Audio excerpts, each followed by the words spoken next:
everyone, welcome to another episode of Sam's Dinosaur Land. Today we're going to try and spot every dinosaur on my Orboot Dinosaurs globe, from the smallest little critter to the biggest towering titans. This globe shows us where the dinosaurs lived and how the whole earth looked at the time of the terrible lizards. Well, not all of them were terrible. Let's start with some of the tamer giants. Here we have the near-crested lizard, the Parasaurolophus from episode 1, and the good mother lizard, the Maiasaura. And the next good giant was the Hadrosaurus. And there were also the sauropods, such as the Diplodocus. The Stegosaurus and Triceratops were also pretty tame, but they could get very aggressive if things like the T-Rex or the Utah raptor try to attack them or their eggs. Some dinosaurs were very defensive, like the Ankylosaurus with its armor and clubbed tail, and the Pachycephalosaurus with its thick, bony head.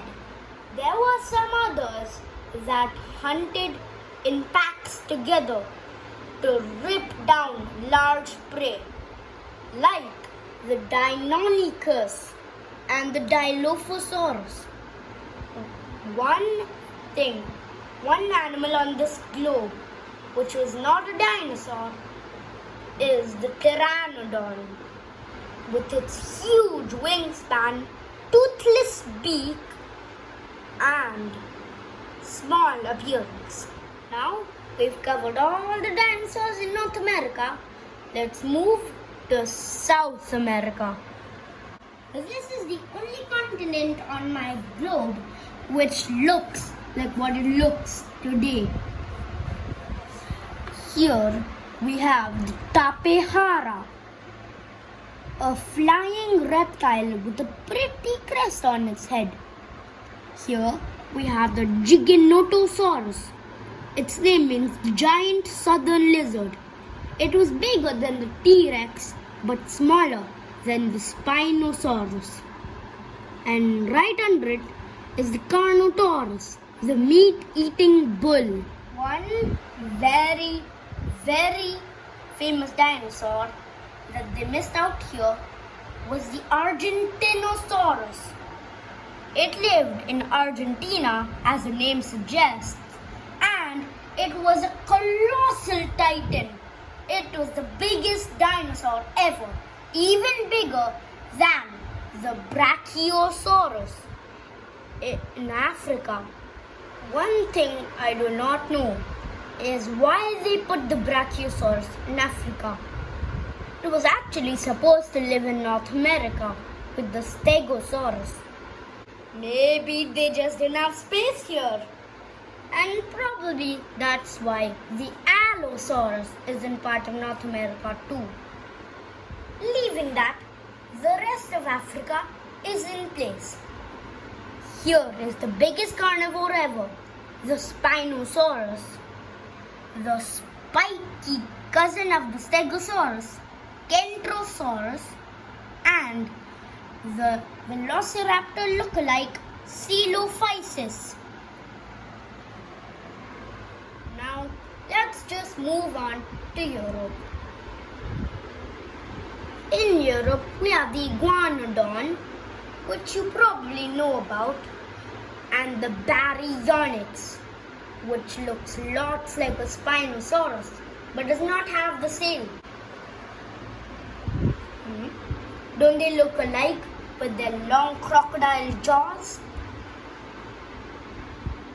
Now, let's take a break from the land and go for a swim in the ocean to find the Mosasaurus, the lizard of the river Meuse, and the Elasmosaurus, a long-necked plesiosaur.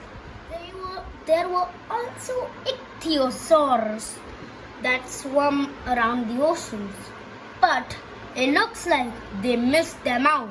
Now, let's move on to East Asia, where some very famous dinosaurs are waiting for us. By famous dinosaurs, I mean the Velociraptor, the Gallimimus, and the Oviraptor from China and Mongolia. And also, we have the Kylescus and the Colindrodromeus from China. Now we've completed that part of the world. Let's go deep down under the equator to Australia. There's Minmi, an Ankylosaurus lookalike with no club on its tail, and Australovenator, a relative of the Tyrannosaurus rex. But don't be fooled, it was a very distant relative. But if this is Asia, where's India? Oh, there it is. It's home to the Ichthyosaurus, the Gotasaurus, and the Indosuchus. You must be wondering why it's down next to Africa. Well, it's because India still has to go all the way up here and crash from the Himalayas. Now, let's just take another peek around the world to find all of the dinosaurs from Sam's Dinosaur Lab. There's Parasaurolophus from episode 1, Spinosaurus from episode 2. This globe does not actually have a Styracosaurus, but it does have a Dilophosaurus and Stegosaurus. Ankylosaurus from episode 5, Triceratops from Drawing a Triceratops episode 6. What was episode 7? I think it was the Pachycephalosaurus and Diplodocus. There was the Utahraptor, the Deinonychus, the Tyrannosaurus, and what was it? The Pteranodon. Right. Well, that's it for today's episode. I hope you enjoyed finding all of these dinosaurs. I'll be back